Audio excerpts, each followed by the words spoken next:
This evening, I was briefed by representatives from the UK Air Accidents Investigation Branch, or AAIB. They informed me that Inmarsat, the UK company that provided the satellite data, which indicated the northern and southern corridors, has been performing further calculations on the data using a type of analysis never before used in an investigation of this sort. They have been able to shed more light on MH370's flight path.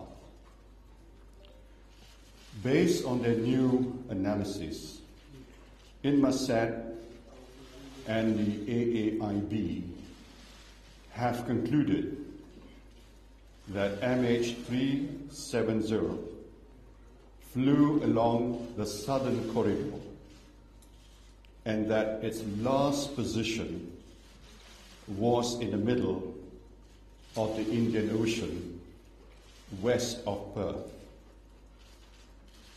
This is a remote location, far from any possible landing sites.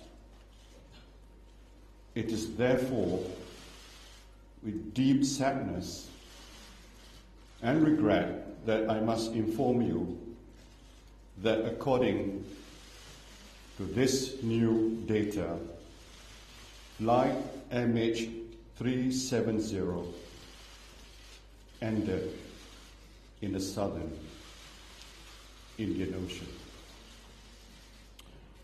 We will be holding a press conference tomorrow with further details. In the meantime, we wanted to inform you of this new development at the earliest opportunity.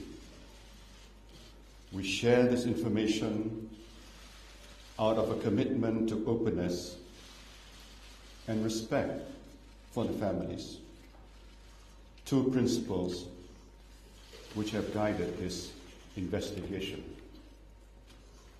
Malaysia Airlines have already spoken to the families of the passengers and crew to inform them of this development.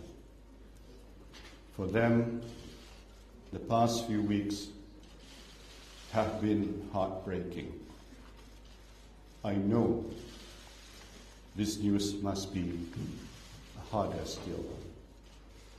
I urge the media to respect their privacy and allow them the space they need at this very difficult time.